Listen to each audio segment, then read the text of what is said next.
Welcome back to another episode Weeble Slice. So today we have a fun one for you guys. This one's gonna be exciting. So we are discussing the Anime 2024 Awards that's going to be presented by Megan Thee Stallion. So while we are bringing up the host, let's go ahead and discuss her accolades and her interest in anime to begin with.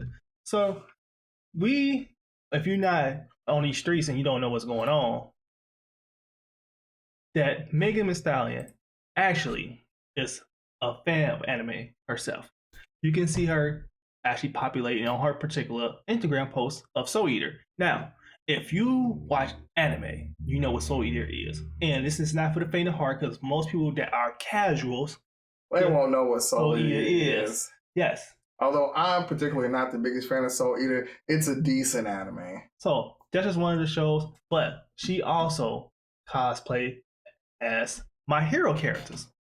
Now, this is one of them, and the other cosplay character she did in My Hero is actually a personal favorite of mine. But you can go on and discuss this picture before we go into that. So, this, I'm not gonna lie, 10 out of 10. It's a 10 out of 10. But Miroko, pretty good, decent character. I like her style of it. Just so you're also aware that Megan Thee Stallion is a 3-time Grammy Award-winning artist, so she has some validity, and it's pretty awesome that she's still a fan of anime like the rest of us. If I were to, see her, I would definitely have some questions to pick her brain about some of the things that she watches and how she chooses what she watches. So why are we talking about that? We do, if you guys don't know, it's an announcement right now. Most likely we will be at DreamCon this year, and hopefully she will be there. But while we're talking about cosplay, this is what I was referencing earlier. If you don't know, I'm a huge fan of Todoroki. I got plenty of Todoroki figurines, etc. And personally, she did a pretty good job on cosplaying my home. But yes, hopefully we see her at DreamCon. DreamCon is probably if not the biggest anime convention of the year. But let's go ahead and get into these anime awards. That's actually what you guys probably is waiting for. But make sure you subscribe to the channel before we actually get to the main 4 categories we will be discussing today.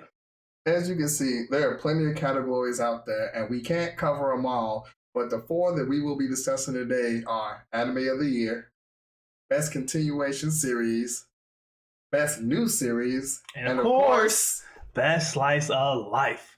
Now, if you have not been paying attention to the channel, yes, we are weebs for a reason. Of course, we are Weeble Slice. So yes, we are weebs. And weebs have to get their slice of life. It's just what it is. I'm trying to tell you. So let's go ahead and get to the first category. Let's check out this first category. So the first category of Anime of the Year. Now, before you get into the comment section and debate us or anything like that, our decisions are subjective to what we like. Now, if anything, this is a very high competitive field for me personally, because there's a couple of shows in here that was really good. Some had slow stars compared to other ones just had slow stars and just finished out really good. Because the one out of all of you ain't paying, you just listening to us, Oshinoko, Bushido Rock, Chainsaw Man, Demon Slayer, of course, Jujutsu Kaisen Season 2, and Vinland Saga Season 2. Now, Vinland Saga for me started out as a farming simulator, but mid to the end of the particular season, it finished out pretty strong. It's not like Season 1, unfortunately. It's not a whole bunch of spoiler alert if you have not seen Season 2. But it didn't start like Season 1. It's a whole bunch of action, fighting, stuff like that. I think that it was more character building, yes, character development that was going on with Vinland Saga. And everybody was just hoping for, I'm about to go out here and slash, dash everybody, yeah. But that's what it was about, which I'm kind of happy that it took a different approach. Yeah, that's all cool, but adding some character development instead of him mindlessly going out slinging everybody is a lot better, in my opinion. A lot of people don't agree with that because a lot of people are action junkies. Yes, unfortunately. So if you're looking for action, you got your tea your cup pretty full for the next 2 animes. Jujutsu Kaisen Season 2 was full of action. Like I say, a good 70% of the season was nothing but hands. When I say throwing hands, I mean throwing hands. I mean, I ain't talking about no character development. We talking about the 70% second half of the season was episode after episode after episode, which made it pretty epic. That you didn't. There were so many episodes of Jujutsu Kaisen where there wasn't anything going on. I think that they kind of like took that as like, we're gonna give you what you want. We gonna give you what you want. And I mean, hands to old dude, dad popping up, beating up Mr. Crawfish Man. Tozy? Pulling up, putting them hands on him to old dude said, stop. He plays red light, green light. Like, hey, do not move until I tell y'all to move. If y'all move, you dead. And he's like, poof. And they bounce. That chef's kiss. Then Demon Slayer, kind of know what you get into it, but I'm just gonna cut out the fat. Me personally, this probably be polarizing, but I'm sorry. My anime of the year is Oshinoko. I'm sorry. The show, you have to watch the show. From the intro of the show, it's fire. It was added to the playlist. To the character, because you originally thought, spoiler alert, if you haven't seen Oshinoko, please go watch it. It's a really good anime. And I liked it. I watched almost every show on here. And me personally, when I saw Oshinoko, it kind of reminded me because it was an earlier anime in the beginning of the year. So you have to refresh your memory of what actually happened. And I originally thought the mom was the main protagonist of the story. Nah. And then, like I said, spoiler alert, when she had kids and she had a stalker because she was what's that, pop star?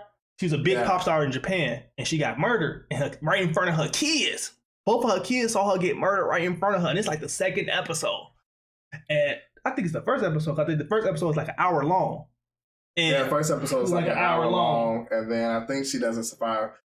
I'm gonna say at least past the third episode, but in the first two episodes, she dead. Yeah, and that basically builds the son up. The son like doing he becomes an actor and everything to get in the industry to find out who actually put a hit on his mom's head. The whole series, and dog. When I think the character development, I think the story, the plot twist, and everything that they have to go through, you're invested in them from an early age. So I will agree with you that I'm going to go with Oshinoko as an anime of the year. There are some close seconds with all the other ones, but because this was fresh, new, and we haven't seen this before, I have to agree with you that yes, Oshinoko, definitely my anime of the year. From the plot twist to, like you mentioned, the story development, the son plotting everything, he's so strategic and everything. I'm like, man, this is a must watch. And I don't really give out too many S's. This is an S anime. It definitely is an S anime. It's an S anime. The only one that I have not watched is Bocchi the Rock, but I know that it's dealing with music and things like that. But all the rest of the anime on this list are at least an A or S. Yes. But Bocchi, to be honest, I'm going to just say, actually, every last one of them is an S anime. To be honest, every last one of them, from Vinland Saga to Chainsaw Man to Jujutsu Kaisen to Demon Slayer. The only one that I haven't watched is Bocchi the Rock, but it is in my watch list. But this was a hard choice, but I'm going to have to go with my boy over here. Oh, it was so good. It was so good. And like we mentioned, it's subjective. So it could be Jujutsu Kaisen for you. It can be Chainsaw Man. But just our personal favorite, Oshinoko is the one. Let's get to the next one. Let's get to the next one. So, best continued series. Now, I kind of biased a little bit on this one, but the contenders are Attack on Titan, Demon Slayer, Jujutsu, One Piece. Unfortunately, we don't watch One Piece over here. We're not watching One Piece over here. So, y'all can go ahead and just tell us about how bad we are in the comments and just give it to us, but it is what it is. So I'm too not invested in at this point. But Spy Family and Vinland Saga Season 2. Now, I'm just going to give my quick personal favorite. If you don't know, you know now. And it's Attack on Titan for me. The reason why is it finished off the season. The series finished up last year. And I think them finishing up the season or the series itself was a chef kiss. It was a lot of action. They finished off the story in a very polarizing way, and I think a lot of people who read the manga wasn't satisfied with it. But me personally, I'm a Jaeger said the wheels fall off, and I was actually satisfied with the ending. So I'm not going to go with Attack on Titan for best continuing series, and the only stipulation that is because it ended. So I get that at that time that it was a continuing series, but because it ended, I personally am not going with that. But what I am going to go with is Jujutsu Kaisen, because that last season, boy, we just talked about throwing hands every episode. I'm in here like. Every week you ready. Every week you are. Every week you ready. And I didn't come to this decision lightly, but I don't remember too many series where every week I'm like, man, is it that time yet so I can watch it? Man, is it that time yet so I can watch it? But My Hero, Attack on Titan was like a 6-month grace period, and it just dropped like a movie basically. Pretty much. And it was the whole hour. I'm like, this is fire. But you guys let us know if you agree with us. Unfortunately, we had different opinions when it comes to best continuing series for our own personal reasons. But let's get into the next category. Best new series. Now, but this is going to be subjective. I'm going to go ahead and name the anime in this category. Oshi no Ko, Oshi the Rock, Chainsaw Man, Heavenly Delusion, Hell's Paradise, and Zoom 100, Bucket List of the Dead. Now, I know for a fact we most likely probably have different opinions on this one, but I'm not going to pick Oshi no Ko just for the reason we already said it's the best anime of the year. So just for that reason alone, we don't want to have a repeating anime. Now, best new anime for me personally is a toss-up between Hell's Paradise and Chainsaw Man. Hell's Paradise was low-key fire as heck. Low-key fire? It was fire! It was super fire. It's definitely an S anime. Let's not play it down. So I'm leaning more towards Hell's Paradise than Chainsaw Man. I think I'm gonna give the little small edge to Hell's Paradise for me.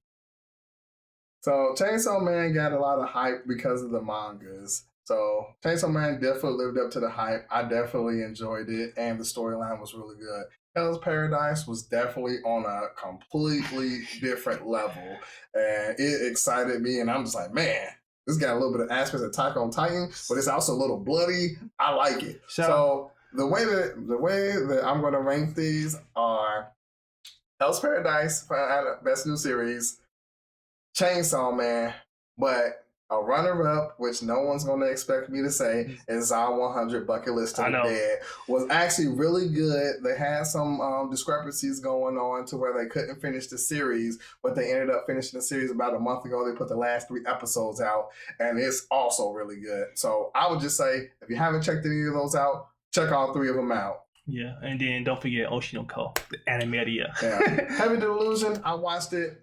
Was not impressed. But yeah, Hell's Paradise, I'm going to give a brief summary of it. It's a whole bunch of fugitives that was on death row. And instead of them killing them, they had this thing called Extra Life that is basically a fruit or some type of item that give you eternal life. You can't die. And they sent all these fugitives with a person who's basically chaperoning them, which are people who would execute them if they would not actually go into this particular island. And some of these fugitives, when they get on the island, they try to attack the person that was chaperoning them and found out the hard way. And you have other ones that actually cooperate with one another because this island is like a death island. At any point in time, you can die. But that's the only sign I'm going to give you guys. I'm not going to ruin too much for you. Just go check it out. Check it out. But the last category, say the best for last. Now, the best slice of life. Now, the contenders is Bochi is just all over categories for this point. Bochi the Rock, Do It Yourself. If I butcher this, please apologize in advance. Hori Maya, The Missing Pieces, Insomniacs After School, My Love Story with Yamada-kun at level 999, and last but not least, Skip and Lucifer. Now, I'm going to just get my personal favorite because I'm just going to be 100% honest. I really didn't get to investing in majority of these particular shows, unfortunately. But the one I did get invested into is My Love Story. Yes, with Yamada-kun. Yamada. So, what is your personal go-to for this particular category? Okay, so I've seen 4 of these 6, and this is actually a kind of a tough one, but I'm going to surprise everyone, and I'm going to say Insomniac After School is probably my favorite best slice of life of this year. What was it about? So this particular anime is about two students in high school, and they join the, what do you call it, telescope club, and they don't have a person to look after the club, and they're gonna have to get rid of this giant telescope that's at the top of the school if they don't.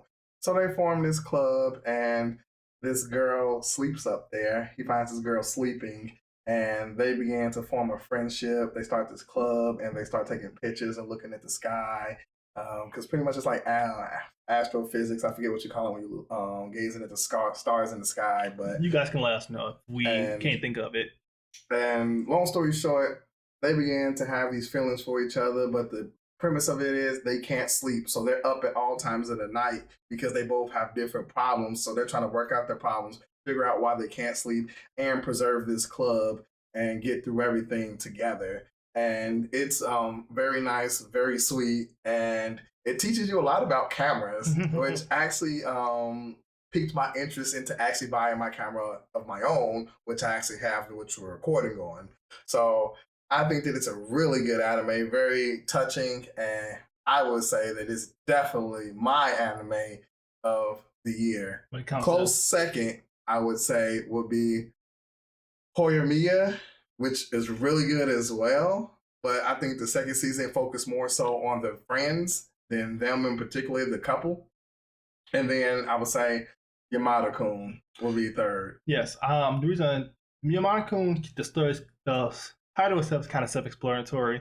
There's a girl it's kind of not self-explanatory, but the premise of the story is she's a gamer, right? And she had a gamer boyfriend. The boyfriend got her into gaming, and he broke her heart out of nowhere. They didn't explain why, but we just know she got her heart broke. Oh, he broke it for another chick. Oh yeah. So she started playing video games by herself. So when she started playing video games by herself, she met another guy online, and she thought he was pretty good at the video game, and she developed a crush on him through the game.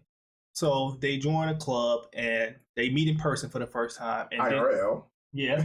For the first time, and then the guy was just extremely nonchalant to a degree, and he really don't care. He's just a guy just running at his own pace. He didn't really think about things in practical terms like normal boys and girls. Yeah. He kind of did his own thing, but he starts to develop feelings for her as well as they continue to develop their friendship through the video game. Yeah. So it's definitely a good story, but an honorable mention, Skip and Loafer is actually really good as well. So a lot of these are like really a hard choice, but I would say watch all four: Skip and Loafer, Sabe After High School, Horimiya, and My Love Story with Yamada-kun. Yes. So now we are finishing this particular video up. You guys let us know, do you agree with our anime of the year? I know it's kind of different than most people will pick. And to be honest with you, I think it probably would win.